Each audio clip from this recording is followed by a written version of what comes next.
you know, when you go to Paparori School, it's the big hill on your right as you're going past, and the far side on the top was Te Ahu. The school, where the school is interestingly called Paparori School, but Paparori School was shifted there when they built the Waipapakari runway in the war. So they had to shift the school from the flats, which were do you know where the old bomb shelter is there? Yeah. On the corner where the rugby grounds are. Yes. The Paparori School was out towards the edge of the harbour and around the edge of the hill there, where I think it's VNAX have got it now. So they shifted it there because it was in the bombing range, and so Paparori shifted to Ngātu. The area is Rangiatea, where the school is. That was the name that was given to me by an old fellow who used to live out there. The old name for Lake Ngātu, the original name that I know of, is Waiparaha. And that means like a flat, wide, broad lake, Paraha. Why is, you know, and what's interesting is everyone calls it Lake Ngātu. To me, other lakes have either got a Y in front or a roto. And not that too long ago, they called it Russell's Lake. Russell's Lake, because the family of Russells lived there. They lived on the southwestern side of the lake. Who knows the little Lake Jem in behind? Some of you, when you're there tomorrow, you'll see it. There's a project happening around Lake Jem, which is the closest dune lake to Lake Ngātu. So the lake was provided shelter and the comforts of home before us Europeans arrived. It provided, it was renowned for its kuta, which is Eleochris spicillata. There it is. Yeah, Eleochris spicillata. You don't have to get the spelling exactly right, because I know you've got Google there and it'll correct it for you. But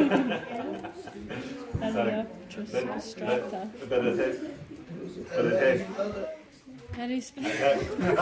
Elio, L-E, sorry, E-L-E-O, one word, S-P-H-A-C-E-L-A-T-A.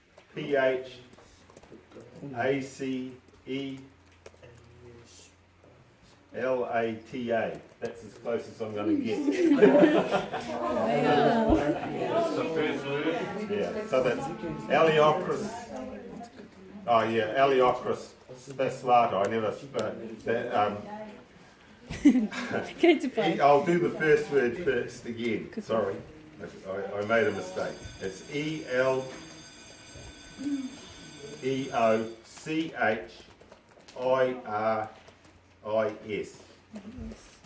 Then spicillata, which is like S-H-A-C-E-L-A-T-A.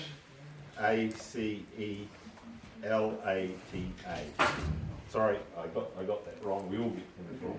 Yeah. If you Google it, it'll come up. Anyhow, it's because of the Lake Ngātu is about in its deepest spot is about 6.5 metres. But generally it's quite a shallow lake when you take in consideration the average depth. You know, most of it's sort of, you know, around here. You know, about 1.4 metres. So, but the kuta will only grow to about 3 metres depth. Depending on water quality. Yeah, depending on water quality. So why it was such a wonderful plant for weaving, and because they make really nice mats, rain capes, sleeping mats. It's really soft. It's really soft underfoot, and it's very insulating. With the clear water, it could grow up to 4 metres in length. So it grew that from about 3 metres up, and then because it was strong, healthy stems, it could grow high and sustain itself out of the water. And of course, we know today that it's not like that. So we're just moving. I'll just concentrate on its use, just for some of the. It's not a history because it's been used today. And so we're at the right time of the year. All the iwi from within this rohi gathered to harvest it and to dry it correctly and to use it it was a fabric of life, because without it, there was no woolen blankets or anything. It was an absolute necessity of life to keep warm in the winter, to keep dry, to keep healthy.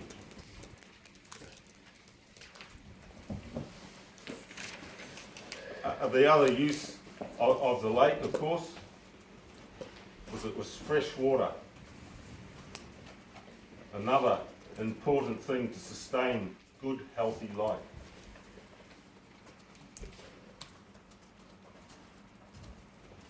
So, and you may know the name Sweetwater. You've heard of Sweetwater?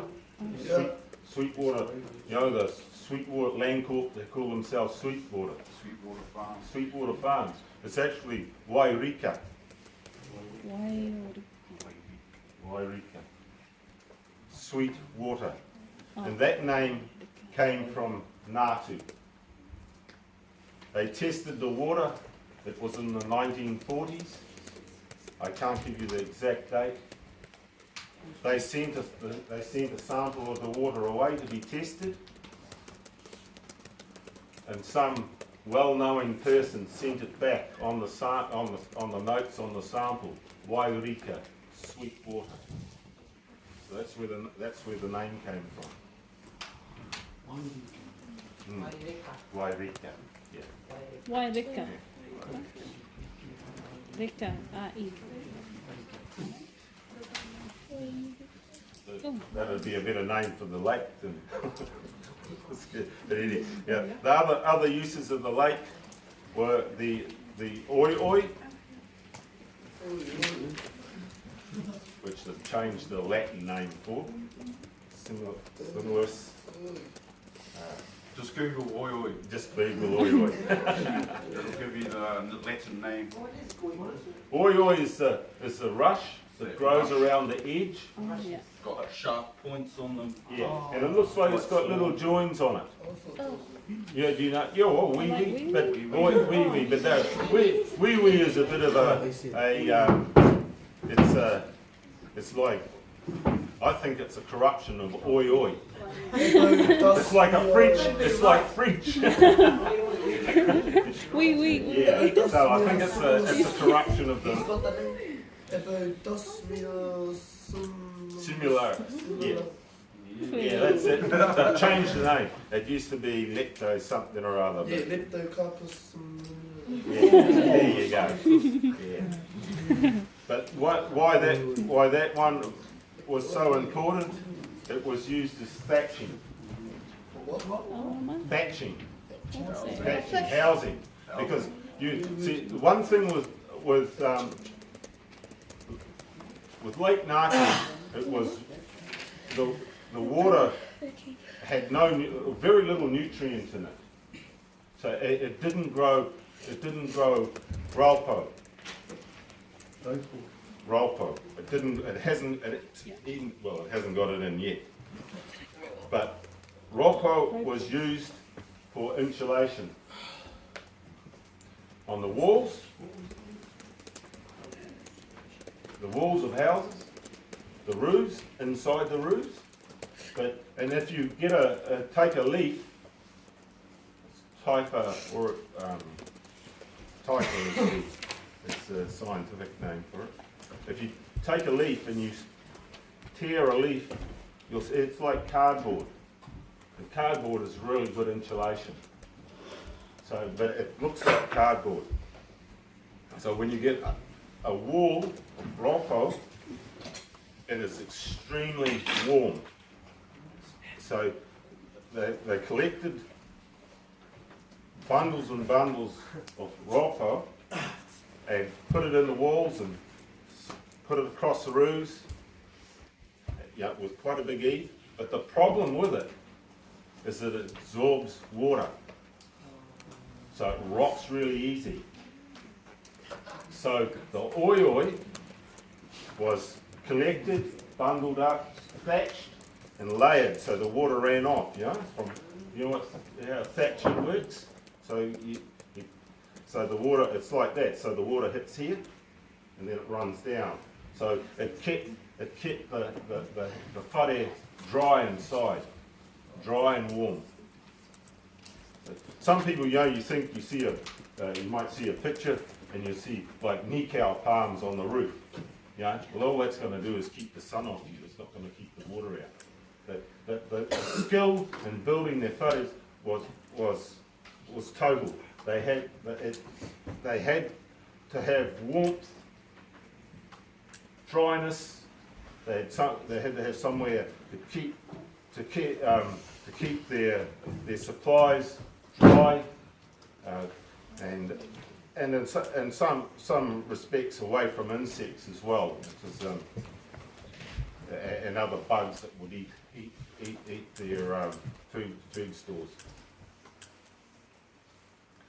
So the lakes supplied all of that. I'll just pop back to because the oioi only grows on the margin. It will grow in about that much water. It depends on the winter, but it just grows on the margin. And it also helps stabilise the edge of the lake. So when the wind's blowing. So I'll just pop back to the kuta. Just some interesting facts on the kuta and the health of the lake. If you get one of the columns, one of the reeds, and you split it in half, and some of you will see that because I'll show you that tomorrow. You'll see that it's got little pockets going all the way down, like bamboo. And so it is one of the only reeds that can take oxygen from the air and pump it down to nearly 3 meters. And it keeps the water oxygenated, gasified. Gasification is the technical term for it.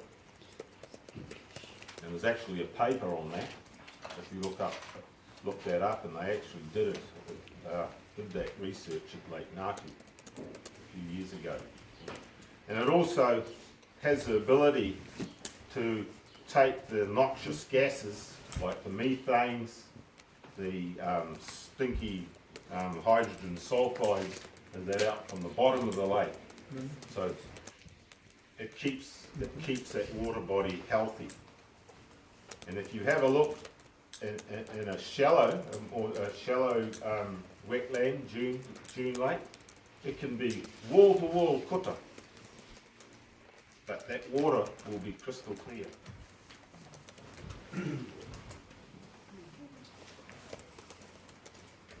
So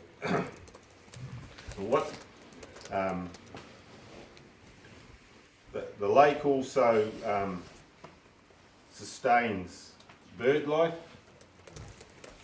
fern bird on the outside, bittern, Australasian bittern, which is a really, really rare bird. Matuku is the name for it. Fern birds, Mātata.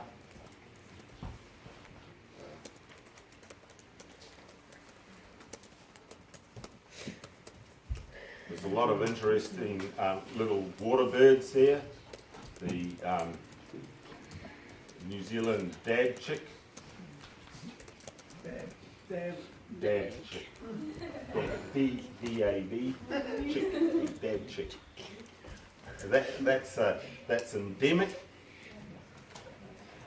So that all. It's endemic. And who knows what endemic What is? does endemic mean? Yeah, you know what endemic means? As opposed to native. Non-native. No. Endemic means it only occurs here, doesn't occur anywhere else. So we have a lot of endemic flora and fauna, which only occurs here. If it's native, it means that it can occur overseas in a few odd places in Australia. Or, Like the pūkeko. yeah, well, we sort of changed. Some of our birds have come across with either migrated but they change. It doesn't take long for them to adapt to their own environment. But, so we got the dab chick, and he makes very good use of the kuta, or she does. They fold it all down like this, and then they lay the eggs on it, out on the water. And then when they hatch, they crawl on the back of their parents' back, and they zap around, and they dive underwater, catching little fish, little invertebrates like dragonflies and damsels. They live for about 6 years in the water as this horrible, nasty looking creature. I don't know, do you know have you seen them? The dragonfly nymph. That's Young dragonfly. a young dragonfly before it turns out. So they lay the eggs. They lay the eggs in the lake, and then they live around on the bottom, feeding on other poor little creatures. And and when they it's time for them about 6 years later, time for them to fly. They crawl up a kuta stem, and then they the cicada. You know the cicadas? Yeah. They can live for up to 17 years in the ground. We've got about 30 different species of cicada in Aotearoa. So that's what they do. Same thing, they crawl up the kuta and they bust themselves open, and then they fly around for about 6 weeks. They're like helicopters, catching moths and other insects on the wing, and then they mate, lay the eggs and die, so the cycle continues. So they live most of their life as this ugly little creature in the bottom of the lake, but they keep it. They're one of the animals that help keep the lake healthy, because they're turning over the organic nutrient that's in the bottom. They help turn it over, along with a myriad of other bugs.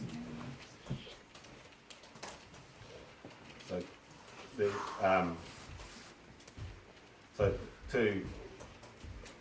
to us now, the lake is special. There's a lot of recreational use, a lot of wakarama, swimming,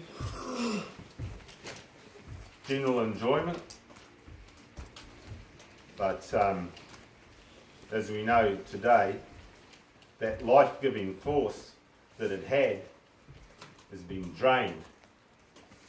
It's like in a state of in the Switzer home. So yeah, that's where it is. But it has the ability to convalesce if we give it the right medicine.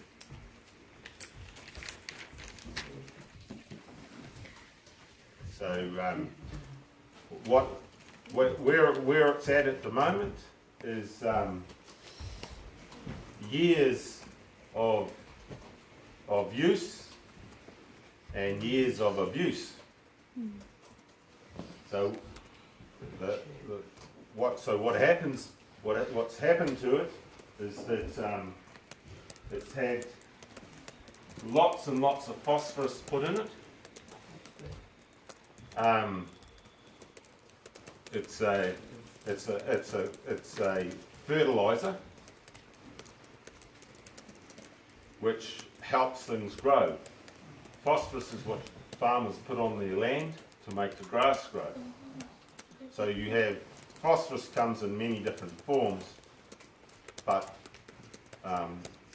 for the sake of most things, you can talk about it as being organic or inorganic.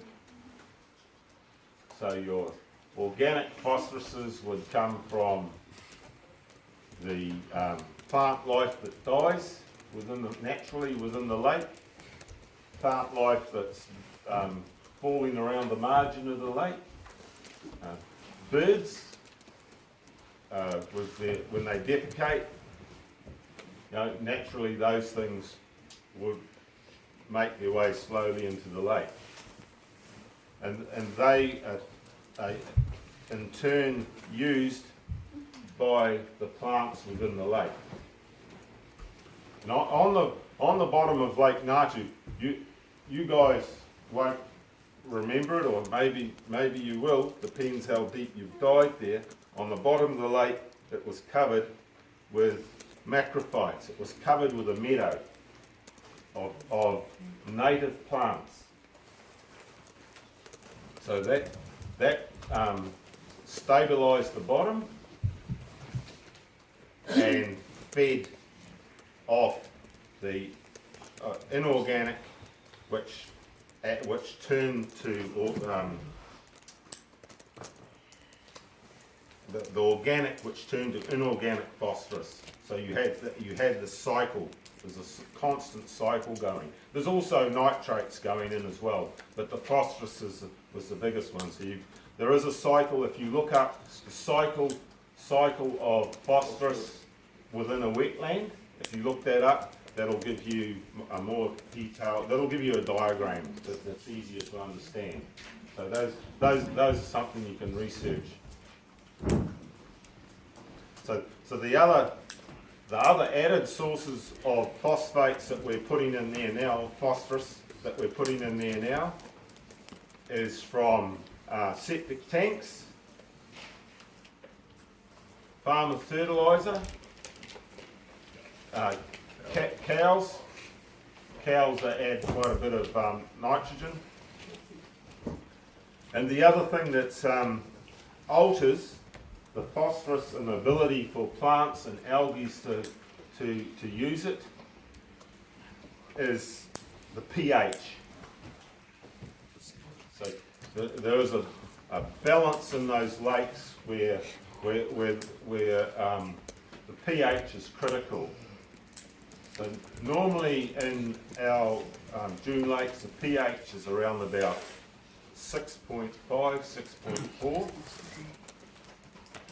But if you keep on adding, if you keep on adding lime to the surrounding area, and one of the big problems in the past was the gravel roads around the lake. All the, how dusty they were, and they used limestone on them, and the limestone has calcium carbonate in it, and the calcium carbonate raises the pH. It's not the calcium when farmers apply fertiliser to pasture, it's the carbonate content that matters, because that reacts with the soil to change the pH. So there's this whole chemistry going on around keeping a water body healthy. So to bring Ngātu back, that cycle has to be broken into, has to be controlled. Because what is happening presently today is that with the high phosphorus and nitrate, nitrogens that are in the water body, all the algae say, "Yay, man, this is cool." You know, they're going to pig out on this stuff. It's, you know, this is ice cream, and so you have the algae just go whoom. So at the moment you can only see about this far. You know, it's sort of brown, yellowy. So what happens? What do you think happens when you change the water clarity? What are some of the things that would happen? If you can't see through it, so as the algae are growing, they're blocking. Yeah, they just. So what happens if you block sunlight from plants? Yeah, well they can't photosynthesize.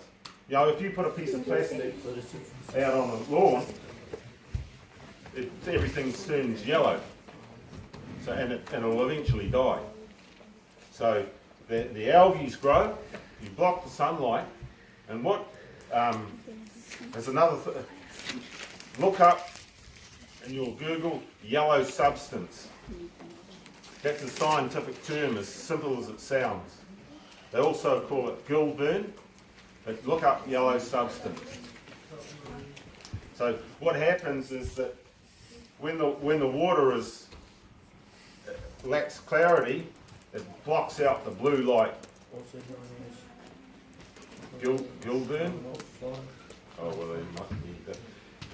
But great research stuff there for you to look at.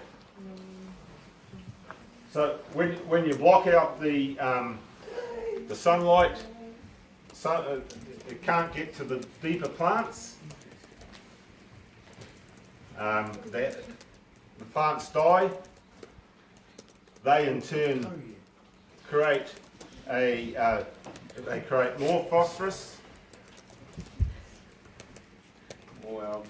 more algae. The wind blows. What happens if you know, out here, if someone comes and sprays out your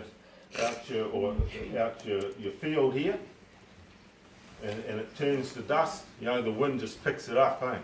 Well, the same thing happens in a water body. So the wind, even though it might be up here, but you know, when you're at the beach, it's windy, it stirs stuff up. Well, that's what happens. It stirs because now all your meadow, all your macrophytes on the bottom, all dead. So the wind comes along, it's just blowing it up. So it's feeding all this nutrient up into the water column, and the algae are saying, "Yeah, this is me." And so you eventually the lake can get so bad that it turns upside down. That's just a term that's used where basically everything dies. So you're at the moment in Ngātu, there's a lot of Caspian tern and I think Tororo is a black-backed gull, seagull, the big one. And they're busy there picking up all these little fish that are going around on the top. They're dying. They can't because as the oxygen, as the water gets darker and the sun shining on it, what do you think also happens? It heats up. So you know, it's like putting your hand on on your laptop that's been in the sun, you can fry an egg on it. You know, and they get, or black tar, you know, how hot they get. So you're talking about increasing temperatures, decreasing oxygen, and the ability for the fish. There's common bully, native fish in the lake. There's also landlocked inanga. So they're like whitebait. Inanga. So normally they have a cycle going down rivers and going out to sea and coming back. But these ones have been locked in there for thousands of years, and they've figured out how to breed in the lake. So hopefully they will have survived. But they require generally cooler water with high oxygen levels.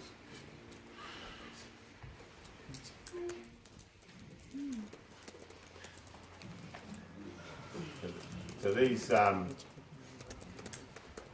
the moment, with the lower water levels in Lake Ngātu, there's some, you know, we've also done some pretty nasty things around the lake, smashing pans and draining out all other wetlands around it.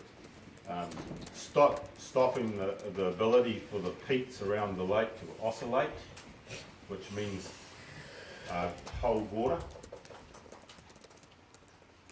So the lake levels in Lake Ngātu are a lot lower than other lakes in the area. So with lower lake levels, your concentrations of your nutrients are higher. So how do we fix it? I don't want to concentrate on all these dark side. That's this. We don't want to go there. So there was Koro and the regional council are. He's just done a mapping exercise of what's going in the lake, taking into account. We can re-establish wetlands. We can look at the way that septic tanks are being operated. We can look at the way that farmers in the area are applying fertilisers and working with them in a positive way to try and help stem the tide that's bringing Ngātu down. I mean, you're saying that phosphate is overloading of phosphate is the biggest, would be one of the biggest damages to the lake, given that the photosynthesis can't happen in there, in the lake. Is it one of the biggest problems there? The lakes shifted from a low nutrient to a high nutrient.